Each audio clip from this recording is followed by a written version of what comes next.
بسم اللہ الرحمن الرحیم۔ ہشام نے بیان کیا، ان سے محمد نے، ان سے عبیدہ نے اور ان سے علی رضی اللہ عنہ نے بیان کیا کہ غزوہ احزاب خندق کے موقع پر رسول اللہ صلی اللہ علیہ وسلم نے مشرکین کو یہ بد دعا دی کہ اے اللہ ان کے گھروں اور قبروں کو آگ سے بھر دے، انہوں نے ہم کو صلاۃ وسطیٰ عصر کی نماز نہیں پڑھنے دی۔ یا آپ نے اس وقت فرمایا جب سورج غروب ہو چکا تھا اور عصر کی نماز قضا ہو گئی تھی۔ صحیح بخاری حدیث نمبر 2931۔ سفیان بن عینہ نے بیان کیا، ان سے ابن ذکوان نے، ان سے اعرج نے اور ان سے ابو ہریرہ رضی اللہ عنہ نے بیان کیا کہ رسول اللہ صلی اللہ علیہ وسلم صبح کی دعائے قنوت میں دوسری رکعت کے رکوع کے بعد یہ دعا پڑھتے تھے۔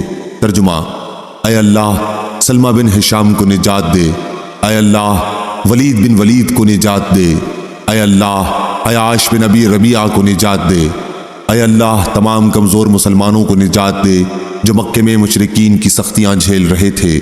اے اللہ مضر پر اپنا سخت عذاب نازل کر، اے اللہ ایسا قحط نازل کر جیسا یوسف علیہ السلام کے زمانے میں پڑا تھا۔ صحیح بخاری حدیث نمبر 2932۔ اسماعیل بن ابی خالد نے خبر دی اور انہوں نے عبداللہ بن ابی اوفی رضی اللہ عنہ سے سنا، آپ بیان کرتے تھے کہ غزوہ احزاب کے موقع پر رسول اللہ صلی اللہ علیہ وسلم نے یہ دعا کی تھی: اے اللہ کتاب کے نازل کرنے والے، قیامت کے دن حساب بڑی سرعت سے لینے والے، اے اللہ مشرکوں اور کفار کی جماعتوں کو جو مسلمانوں کا استحصال کرنے آئی ہیں شکست دے، اے اللہ انہیں شکست دے اور انہیں جھنجھوڑ کر رکھ دے۔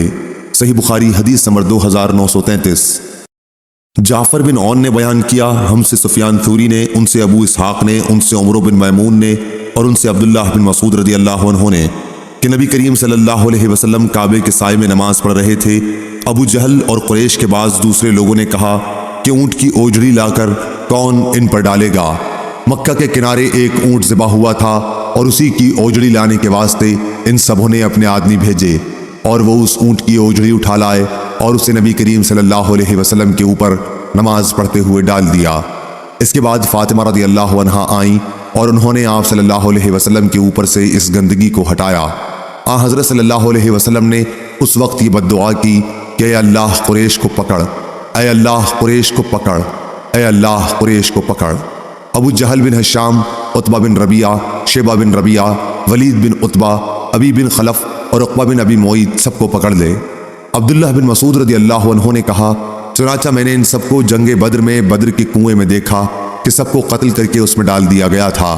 ابو اسحاق نے کہا کہ میں 7ویں شخص کا جس کے حق میں آپ نے بد دعا کی تھی نام بھول گیا، اور یوسف بن ابی اسحاق نے کہا کہ ان سے اسحاق نے سفیان کی روایت میں ابی بن خلف کے بجائے امیہ بن خلف بیان کیا، اور شعبہ نے کہا کہ امیہ یا ابی شک کے ساتھ ہے لیکن صحیح امیہ ہے۔ صحیح بخاری حدیث نمبر 2934۔ حماد بن زید نے بیان کیا، ان سے ایوب سختیانی نے، ان سے ابن ابی ملیکہ نے اور ان سے عائشہ رضی اللہ عنہا نے کہ بعض یہودی نبی کریم صلی اللہ علیہ وسلم کی خدمت میں آئے اور کہا، السلام علیکم، تم پر موت آئے۔ میں نے ان پر لعنت بھیجی۔ آپ نے فرمایا کیا بات ہوئی؟ میں نے کہا کیا انہوں نے ابھی جو کہا تھا آپ نے نہیں سنا؟ آپ نے فرمایا کیا اور تم نے نہیں سنا کہ میں نے اس کا کیا جواب دیا؟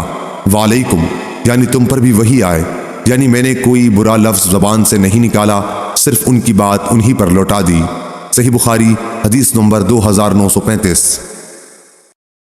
ابن شہاب نے خبر دی، ان سے ان کے چچا نے بیان کیا، انہوں نے کہا کہ مجھے عبیداللہ بن عبداللہ بن عتبہ بن مسعود نے خبر دی، انہیں عبداللہ بن عباس رضی اللہ عنہ نے خبر دی کہ رسول اللہ صلی اللہ علیہ وسلم نے روم کے بادشاہ قیصر کو خط لکھا جس میں آپ نے یہ بھی لکھا تھا کہ اگر تم نے اسلام کی دعوت سے منہ موڑا تو اپنے گناہ کے ساتھ ان کاشتکاروں کا بھی گناہ تم پر پڑے گا جن پر تم حکمرانی کر رہے ہو۔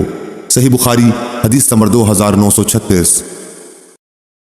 عبد الرحمن نے بیان کیا کہ ابو ہریرہ رضی اللہ عنہ نے بیان کیا کہ طفیل بن عمرو دوسی رضی اللہ عنہ اپنے ساتھیوں کے ساتھ حضور اکرم صلی اللہ علیہ وسلم کی خدمت میں حاضر ہوئے اور عرض کیا کہ یا رسول اللہ صلی اللہ علیہ وسلم، قبیلہ دوست کے لوگ سرکشی پر اتر آئے ہیں اور اللہ کا کلام سننے سے انکار کرتے ہیں، آپ ان پر بد دعا کیجئے۔ پاس صحابہ رضی اللہ عنہم نے کہا کہ اب دوست کے لوگ برباد ہو جائیں گے، لیکن آپ صلی اللہ علیہ وسلم نے فرمایا، اے اللہ دوست کے لوگوں کو ہدایت دے اور انہیں دائرہ اسلام میں کھینچ لا۔ صحیح بخاری حدیث نمبر 2937۔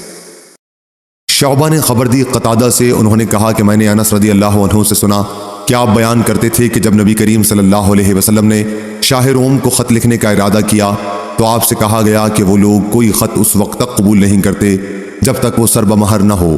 چنانچہ حضرت صلی اللہ علیہ وسلم نے ایک چاندی کی انگوٹھی بنوائی، گویا دست مبارک پر اس کی سفیدی میری نظروں کے سامنے ہے۔ اس انگوٹھی پر محمد الرسول اللہ کھدا ہوا تھا۔ صحیح بخاری حدیث نمبر 2938۔ عبید اللہ بن عبداللہ بن عتبہ نے خبر دی اور انہیں عبداللہ بن عباس رضی اللہ عنہ نے کہ رسول اللہ صلی اللہ علیہ وسلم نے اپنا خط کسرا کے پاس بھیجا۔ آپ نے ایلچی سے یہ فرمایا تھا کہ وہ آپ صلی اللہ علیہ وسلم کے خط کو بحرین کے گورنر کو دے دیں۔ بحرین کا گورنر اسے کسرا کے دربار میں پہنچا دے گا۔ جب کسرا نے مکتوب پڑھا تو اسے اس نے پھاڑ ڈالا۔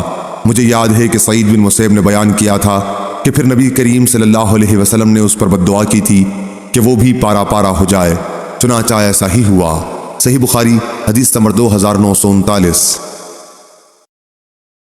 ابراہیم بن سعد نے بیان کیا، ان سے صالح بن کیسان نے، ان سے ابن شہاب نے، ان سے عبید اللہ بن عبداللہ بن عتبہ نے اور انہیں عبداللہ بن عباس رضی اللہ عنہ نے خبر دی کہ رسول اللہ صلی اللہ علیہ وسلم نے قیصر کو ایک خط لکھا جس میں آپ نے اسے اسلام کی دعوت دی تھی۔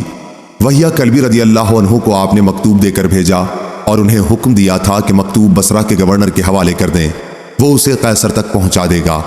جب فارس کی فوج اس کے مقابلے میں شکست کھا کر پیچھے ہٹ گئی تھی اور اس کے ملک کے مقبوضہ علاقے واپس مل گئے تھے تو اس انعام کے شکرانے کے طور پر جو اللہ تعالیٰ نے اس کا ملک اسے واپس دے کر اس پر کیا تھا، ابھی قیصر حمص سے ایلیا بیت المقدس تک پیدل چل کر آیا تھا۔ جب اس کے پاس رسول اللہ صلی اللہ علیہ وسلم کا نامہ مبارک پہنچا اور اس کے سامنے پڑھا گیا تو اس نے کہا کہ اگر ان حضرت صلی اللہ علیہ وسلم کی قوم کا کوئی شخص یہاں ہو تو اسے تلاش کر کے لاؤ تاکہ میں اس رسول صلی اللہ علیہ وسلم کے متعلق اس سے کچھ سوالات کروں۔ صحیح بخاری حدیث نمبر 2940۔